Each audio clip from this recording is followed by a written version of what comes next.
The first trailer for the slasher film 18 and Over is out.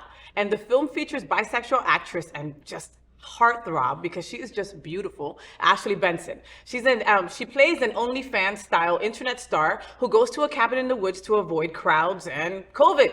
Things seem to be going well until a fan turned stalker starts to terrorize her. The movie also stars icons like Pam Anderson, Paris Hilton, and Luis Guzmán, all who have had sex tapes leaked. Even Luis Guzmán, I think. I just don't think anybody would want to watch his. I'll watch it. I would watch it. Yeah, I like him. What do we think about a horror movie inspired by everyone turning to OnlyFans during a pandemic? What are we all talking about? Well, it's definitely a new and current and interesting take on slasher films.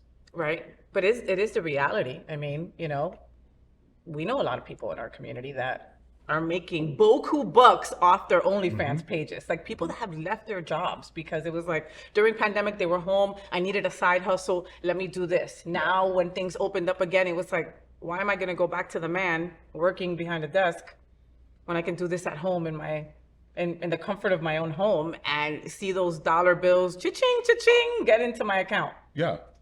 Yeah. So, but do you think that it's reality that no, it is reality. People start watching, has that ever happened to you? Have you ever had a stalker?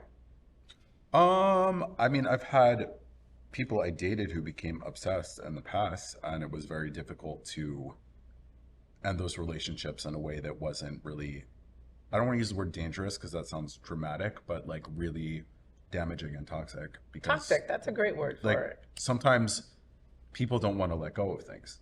And then when you have a sort of a setup where you are, an online sex worker and creating content for people to watch, there are people who will develop relationships in their mind with the people. Exactly. Yeah. And it's the job of anybody who's in any sort of work like this, where you're interacting with people, say you're a dancer or a stripper or an entertainer or an OnlyFans person, your job is to entice people and establish a fantasy for these people, which not everybody understands is a fantasy.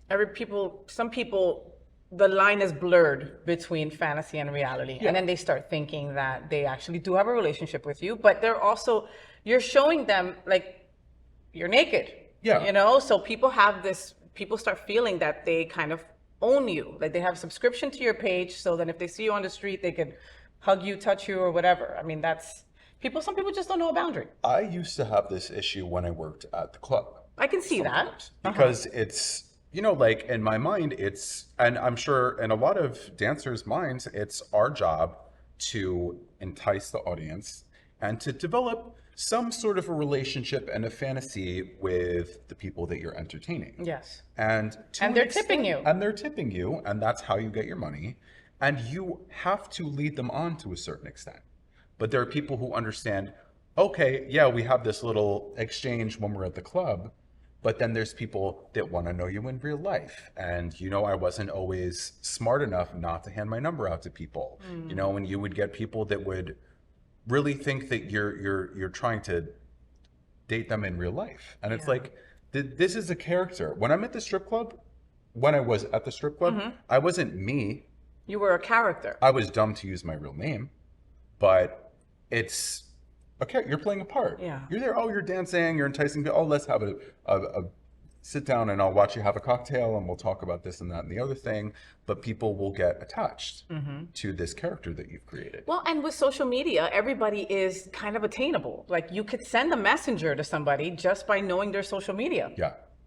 And all of a sudden, since they were with you at the club last night, they think it's okay to reach out to you and tell you you're gorgeous and, tell you expletive, just trying to get into your pants through Messenger, or thinking that you have a relationship already through Messenger kind of deal. I mean, it's always okay to tell me I'm gorgeous.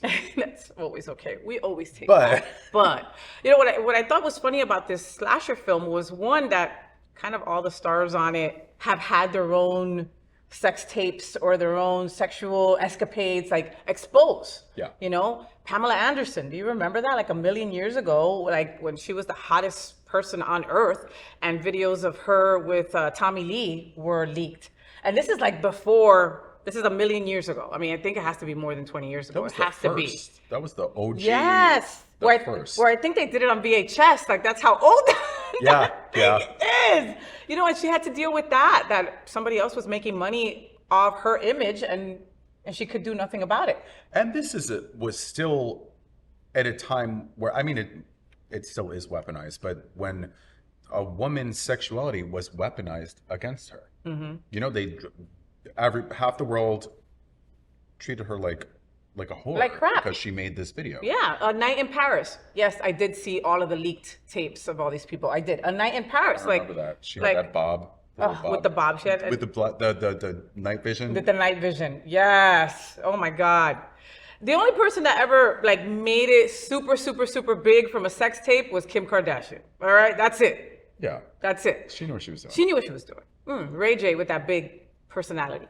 So make sure you go see this movie. I think it looks like a lot of fun. I'm not, you know, like, it's one of those things where a slasher film has to get me with the trailer for me to go watch it, and I would watch this. And it's going to be on Amazon. So fantastic. And I loved her character in Stranger Things. So she was really the first LGBTQ character in Stranger Things. Really? Yeah. See, there you go. I didn't know that little tidbit there. Yeah. That's dope. She's gorgeous.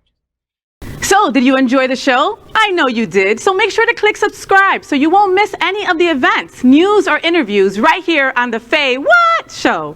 Ring the bell at the bottom of the screen, right there, so you'll be alerted every time we're live. You can also click on the Happening Out Television Network logo so you can see all of the shows on the most diverse LGBTQ plus media network. Find out just what we're doing to bring the L and the G together right here on the Faye What Show. Get the week started with me.